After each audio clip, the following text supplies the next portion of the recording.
All right. Well, that takes me into talking about what the guidelines may have been a little bit lacking in, because this is kind of the other side of the chatter on social media is like all the things that it was missing or we really wish was in there, but maybe only got again like an honorable mention. And we've talked about gut health. And so I actually want to talk about the fiber and what the recommendation is there. If you think there was enough mention of fiber, or if you wish that the guidelines maybe highlight it a little bit more. Fiber's not sexy, is it? It's hard to show that on a food pyramid, I think.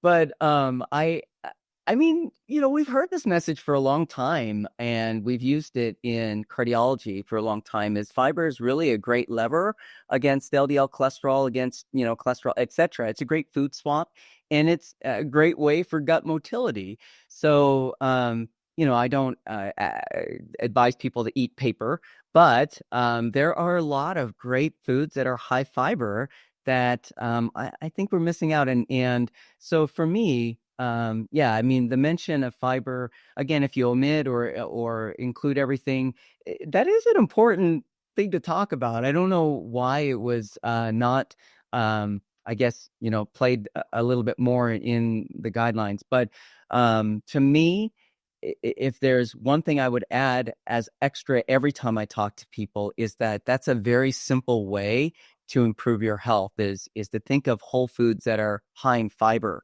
and you can get the nutrients, you can get the deliciousness, but also the health out of that. So I would love your thoughts on this, Captain.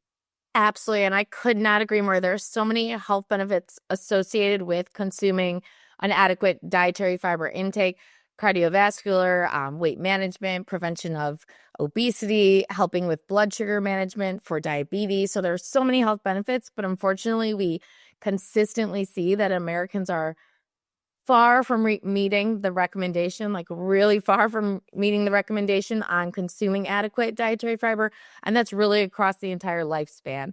So I agree that compared with our prior dietary guidelines, dietary fiber was not directly emphasized as much. It was not included as much in a direct way, really emphasizing and encouraging intake of dietary fiber.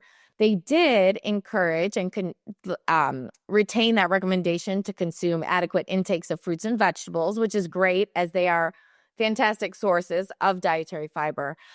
One area, though, that I think I almost want to say like discouraged or may result in a decreased dietary fiber intake among Americans is the emphasis towards animal-based protein sources versus our plant-based protein sources, because so many of our plant-based protein sources are also excellent sources of dietary fiber. So I think that's kind of another way these most recent dietary guidelines didn't directly encourage dietary fiber intake as much as previous versions, plus kind of the shift towards encouraging animal-based sources of protein versus plant-based also aren't emphasizing dietary fiber intake as much. So both of those, I think, not that they're going to discourage dietary fiber intake among Americans, but I don't think it's going to encourage it as much as prior versions. So I think that is something that we do want to focus in on and hopefully draw more attention to for our consumers to be able to understand it's important in the diet. I think that's another mismatch with the image versus the text, because the image has whole grains way at the teeny bottom with like the sprinkles of, I think, maybe whole grains or oats or something at the very bottom. And so if you were a consumer and you were just looking at the image, it looks like that should be minimized and consumed, very little in your diet. But the guidelines still say 2 to 4 servings of whole grains a day. So there's a little bit of confusion there for our patients. And so again, Catherine, I love that you had mentioned that that's a really important point of education, and high fiber diet can help in so many health conditions. So it's one of my favorite things to talk to about with our patients. And Colleen, something that I think is concerning is, again, yeah, you did a really nice job how you shared that the dietary guidelines are really general recommendations, but we have to remember that it's a responsibility of the clinician to really personalize those dietary guidelines for their specific patients. And there are some populations where we really want and need to encourage adequate whole grain intake and just carbohydrate intake in general, such as our pediatric population. Carbohydrates, our bodies are really our body's preferred source of energy. We use them most efficiently. They really help to fuel our brains. So when we have these periods of growth and development, such as during the pediatric period, especially infancy and adolescence, where growth and development is happening so quickly, we really want to assure adequate carbohydrate and especially in particular whole grain intake. And then also for like women who are pregnant or even lactating, they have exceptionally high energy needs during that time. So we want to be sure that they're getting an adequate carbohydrate intake and fueling their body appropriately. So that having the whole grains really at that very bottom of the food pyramid might not portray the importance of this really important energy source.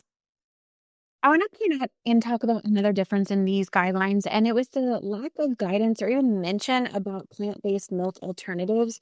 It was a very heavy focus and promotion on whole fat milk, and there's a lot of debates on that. But that kind of goes along with the picture of animal-based products and saturated fat foods and things like that. And I think whole fat milk is a great option and wonderful for growing children and can be a delicious choice as well. However, we do have a population in our community that is lactose intolerant, or maybe for religious and cultural reasons, they don't consume dairy milk. And so there wasn't really much guidance for them on what are your other options that can provide similar nutrients to dairy milk. So I would love your opinion and thoughts on why do you think that was excluded, and how can we educate our patients on their options? It's a really good point. Truthfully, I don't know why it was excluded, especially because when we look at the popularity of these plant-based milks, it has just grown over the past 5 years. So, why it was excluded, I am not quite sure, but I do think it's really important to include that. And our prior dietary guidelines really provided good direction on which types of plant-based milk alternatives to select, like really emphasizing choose ones that are fortified to be sure that we are getting nutrients when we are consuming these. Try to avoid ones that contain added sugars. So I do think including that would be really beneficial because of not only populations who need to consume those for health reasons or dietary restrictive reasons, but also just by choice, because we have seen the increased popularity in them among Americans. No, I don't really. I mean, honestly, this is other than being lactose intolerant myself.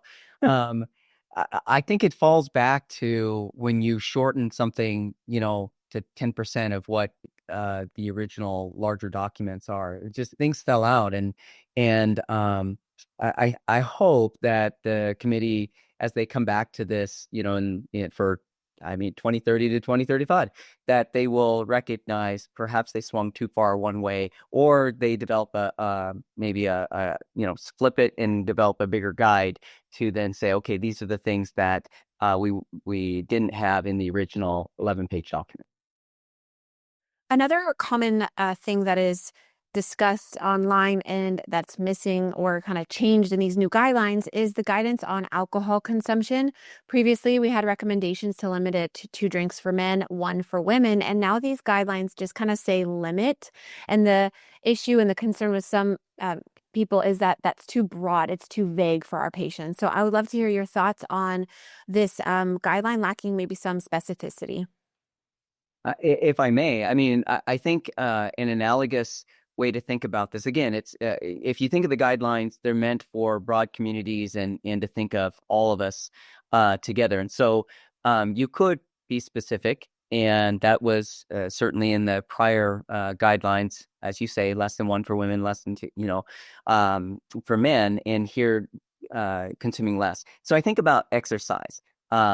And we say 150 minutes, and that's 30 minutes for 5 days a week. But actually, the benefit is just anytime you go from sedentary to moving more. And so that's what we've kind of simplified that message to help people is just sit less, move more. And the biggest benefit is when you start moving. So here, the biggest benefit anyone gets is starting to go less, because if you're drinking 2, 3, alcoholic beverages a day, it might feel like, oh my gosh, they want me to be like 1 or less. And so consuming less is healthier. Is it optimal? I don't know. I think in the asterisk side, you probably need to keep what's optimal, which is no alcohol. But here, I think they try to simplify the message probably a little too much.